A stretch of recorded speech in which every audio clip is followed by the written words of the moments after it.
Crônicas do Amanhecer, por Feijão Centro Espírita Allan Kardec de Balneário Gaivota, 15 de março de 2021. Acreditei que eu era minha irmã morta ressuscitada. Parte 1. Gail Gallant cresceu acreditando que era fruto de um milagre. Ela era a ressurreição da irmã morta em um acidente de carro, havia dito sua mãe. Não era à toa que as duas tinham o mesmo nome. Eu tinha morrido, passado supostamente 9 meses no céu e depois voltado para cá, diz ela. Em julho de 1955, a família Gallant foi vítima de um trágico acidente de carro no Canadá. A caminho da casa de parentes, o carro em que estavam foi atingido por um caminhão. Todos os membros da família ficaram feridos e a filha mais nova, Gail, com apenas 5 meses, viria a falecer algumas semanas depois no hospital. Maria Gallant ficou completamente devastada com a perda da filha, e o médico sugeriu que ter outro bebê poderia aliviar sua dor. Pouco tempo depois, ela estava grávida de novo. Católica fervorosa, se convenceu imediatamente que a gestação seria uma forma de Deus atender suas preces e trazer sua filha de volta. Quando deu à luz uma menina, praticamente idêntica ao bebê que havia perdido, teve certeza que se tratava de um milagre. Ela não queria ter outro filho, ela só queria aquele bebê de volta.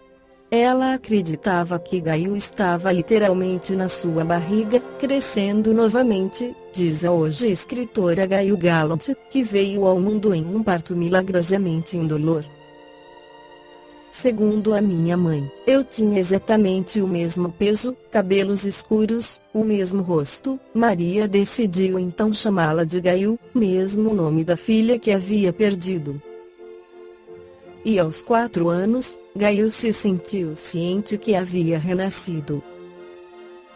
Acho que foi a primeira vez que entendi que, segundo a minha mãe, meu nascimento tinha sido um milagre, que eu tinha morrido, passado supostamente 9 meses no céu e depois voltado para cá. Inicialmente, Gail não teve dúvida de que era a ressurreição da irmã e se entusiasmou com o status de criança milagrosa. Minha primeira reação foi uma espécie de euforia, de orgulho, de felicidade. Tive a sensação de ter sido escolhida, me senti incrivelmente sortuda. Muito especial. E a pessoa mais importante da minha vida, a mãe, me via assim. Ela conta que isso criou um vínculo especial entre as duas. Acabei com uma das coisas mais horríveis que uma pessoa pode passar, que é perder um filho. Meu nascimento levou essa dor embora por um tempo. Eu tinha outras 2 irmãs, mas sabia que era a favorita, que era a especial, recorda.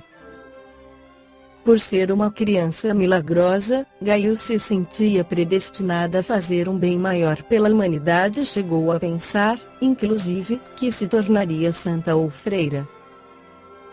Mas essa convicção não durou muito tempo. Acho que começou a perder força à medida que percebia que não era perfeita.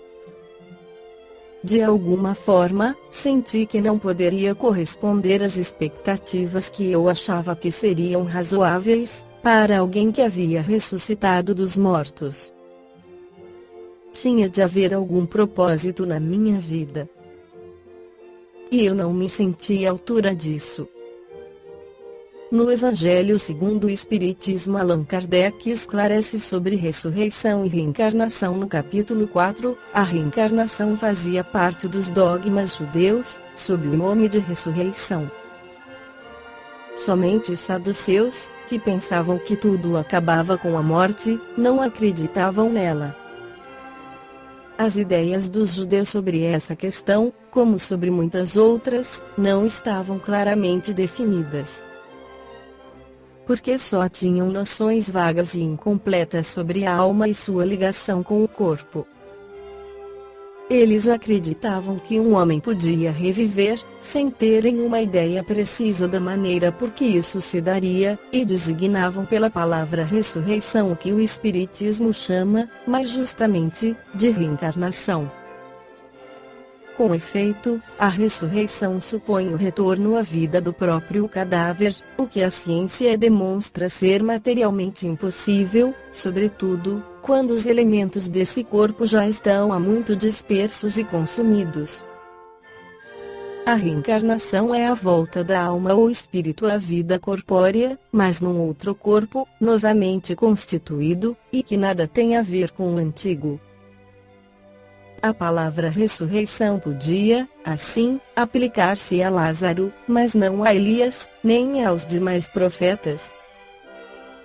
Se, portanto, segundo sua crença, João Batista era Elias, o corpo de João não podia ser o de Elias, pois que João tinha sido visto criança e seus pais eram conhecidos. João podia ser, pois, Elias reencarnado, mas não ressuscitado.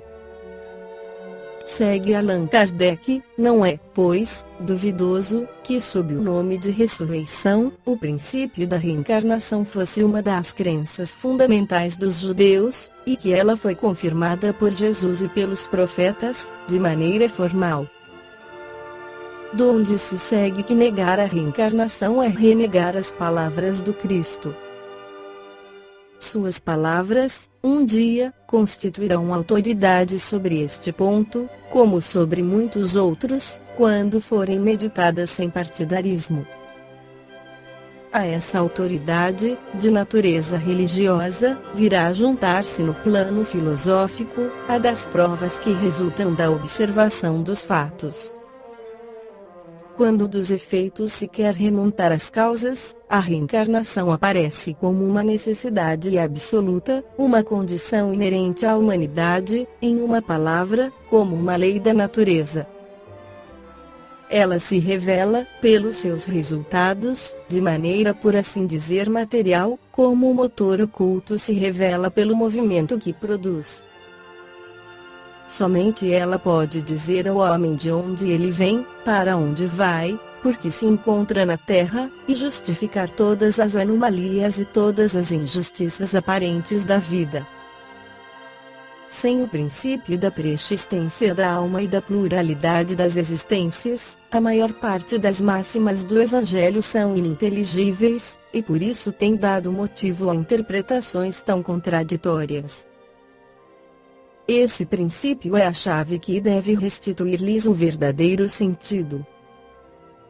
Esta foi a crônica do amanhecer de 15 de março de 2021. Por Feijão Centro Espírita Allan Kardec de Balneário Gaivota. Que a paz esteja com todos.